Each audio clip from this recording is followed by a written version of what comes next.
Chacun sait que notre destin est inscrit dans nos gènes, non seulement le destin des hommes, mais également le destin de toutes les espèces vivantes.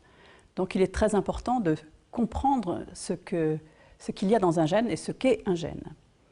Donc les gènes sont en fait des éléments de la molécule d'ADN qui code pour l'ensemble de nos caractéristiques. Où sont les gènes? Ils sont donc situés à l'intérieur de la cellule, dans le noyau, et quand on regarde un noyau au microscope, on voit la molécule d'ADN sous une forme de filament qui est enchevêtré et on sait que les gènes sont là, mais on ne peut pas les voir. Si on veut regarder mieux où ils sont localisés, en réalité, on a une option, c'est de regarder au moment où la cellule se divise, car à ce moment-là, on voit beaucoup plus clairement les chromosomes, qui sont les supports de l'ADN. La molécule d'ADN, la double hélice, étant à l'intérieur d'un petit manchon de protéines qui la protège.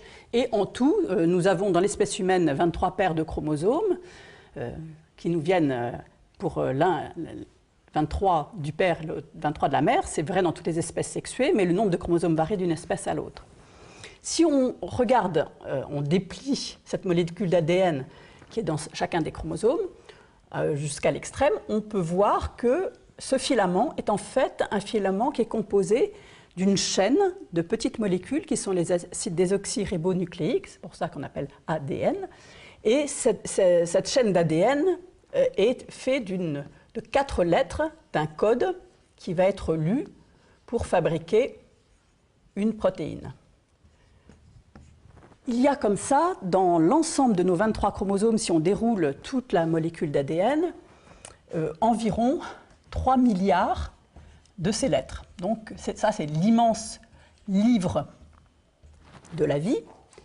Et sur ces 3 milliards de lettres, il y a des phrases qui sont les instructions pour fabriquer les protéines, qui sont les gènes. Donc il y a les lettres, il y a ensuite la phrase, sachant qu'entre les lettres et la phrase, il y a la lecture de mots, et les mots sont lus 3 lettres par 3 lettres, comme ça. Chaque 3 lettres veut dire quelque chose pour mettre un élément de la protéine qui sont les acides aminés. Ce gène peut avoir une longueur très très variable, il y en a de très grands, de beaucoup plus petits, mais ils ont tous en commun le fait qu'ils ont au début une séquence codante qui dit que c'est le début de la fabrication, ça s'appelle le promoteur. Et à la fin, ils ont une séquence codante qui dit que c'est la fin, et c'est un codon, c'est-à-dire 3 lettres, qui dit stop. Donc en fait, un gène, c'est une séquence d'ADN entre un promoteur pour débuter la lecture et un codon stop, qui va être à l'origine de la fabrication d'une protéine. Et les protéines qui sont fabriquées à partir de ça sont de 2 natures, des protéines de structure, qui sont donc les briques du vivant, qui sont les petits éléments qui vont être à l'origine de nos cellules, de nos organes, et sont également des enzymes qui vont être les outils pour fabriquer d'autres éléments du corps humain qui ne sont pas de nature protéinique, par exemple les glucides, les lipides, etc.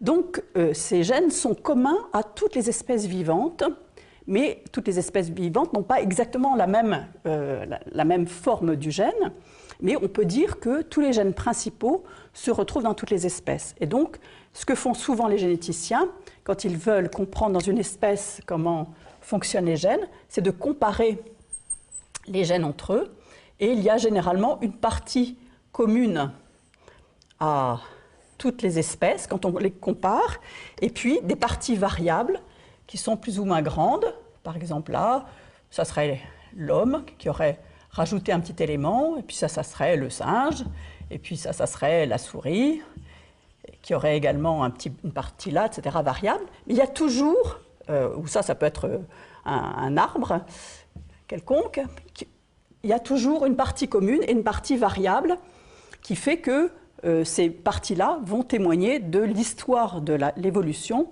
et du fait que chaque espèce a développé des caractéristiques qui lui étaient propres et qui avaient un intérêt du point de vue de l'évolution.